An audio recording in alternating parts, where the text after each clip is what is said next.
Hey, what's up guys? This is UOTG Pneumatic from the Spear of Odin clan. This is my first video that I'm posting.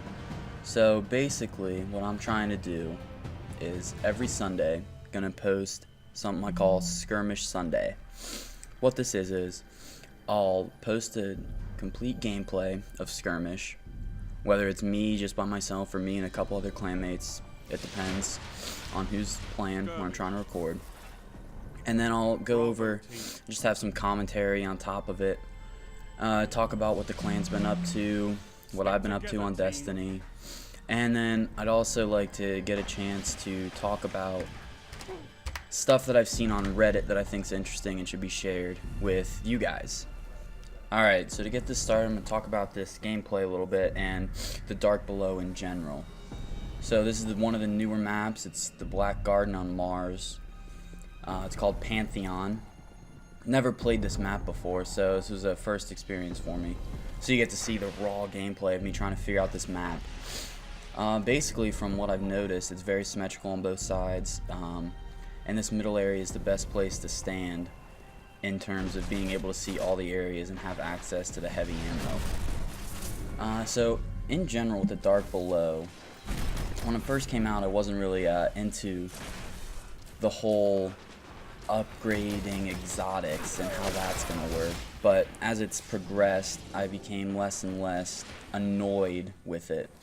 The reason I was annoyed basically because I felt like all of the exotic weapons that you had upgraded basically meant nothing. For example, you could be someone who had fully upgraded every exotic in the game, yet someone who had never used these exotic weapons before could upgrade them for the same amount, same cost, which would be 1 exotic shard and 7,000 glimmer to Xur, and they could have the exact same upgraded value weapon as you. So it seemed like Bungie didn't take into account any of the work that the players put in, and the stuff that you upgraded would only last until the next expansion, and I didn't really think that that's fair. Also the raid is amazing. The first part, the Thrall's running, and if you haven't done it, you have to run through this gauntlet, and there's lamps that you activate in order to get rid of this weight of darkness, which just slows you down and prevents you from jumping. I really like what they did with that. It's a lot of fun. That first part is hectic. There's holes in the ground everywhere you gotta avoid, and it's a lot of fun. So talking about this raid kind of leads into the first topic that I want to discuss, which is cheesing. It was a huge part in the Vault of Glass, which is the original raid, and it's becoming a bigger part and a big controversy in the Dark Below raid.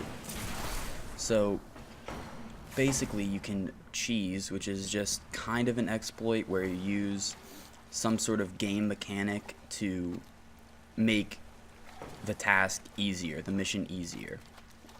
So in the Dark Below, there's a cheese where one person can beat the first 3 parts of the raid by themselves. And there's nothing wrong with that if you're doing it with one person. If it's just you trying to beat it solo, I 100% support cheese.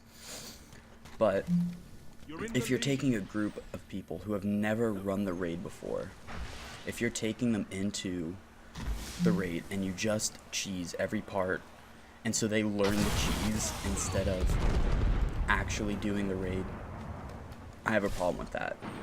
People need to learn how to do the raid, because especially when hard mode comes out, Bungie's making it so this normal mode is the test for what happens and what they're going to take out in a hard mode raid.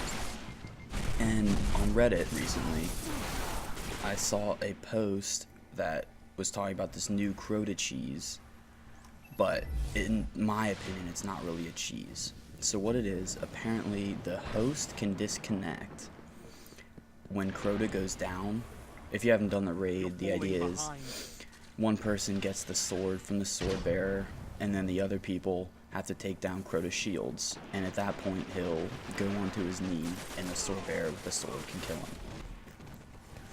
And so this cheese is, if you knock down Crota and the host disconnects, then Crota stays down indefinitely and you can just damage him as much as you want because he doesn't move. And that is not a cheese, in my opinion. To me, that's just straight bug abuse and glitching and cheating, and if anyone does that, then I just don't support it at all. Something else I wanted to talk about was all the posts about stuff that Bungie needs to change just to make the game easier and better to play. What I mean by this is being able to use the vault without going to the tower, having more vault space in general, being able to stack consumables, skipping cutscenes, the heavy ammo glitch, which is a big one, where if you have raid boots or armor that has the gain extra heavy ammo perk on it, it doesn't actually give you more. It gives you more at the beginning, but then every time you die after that, you lose some. Whereas if you didn't have that perk, you wouldn't lose any.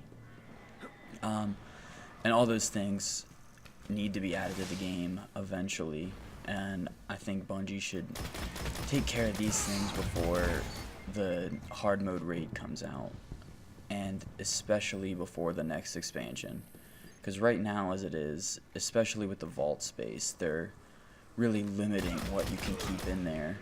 I know when I have to switch over weapons between my 3 characters that I have to sometimes take 2 trips because of all the weapons that I need to transfer and the amount of space that I have in the vault, and I just think that that is unbelievable. Alright guys, that's going to wrap it up for my first installment of Skirmish Sunday. Hopefully you liked it and you tune in next week. Also, my plan and I'll be streaming Protozan on Tuesday, probably the Nightfalls as well. The Twitch links are in the description below, as well as our links to Twitter and any other information you need to find out about our clan. Hopefully you enjoyed this video. I'm just going to add some music at the end. Alright, thanks guys.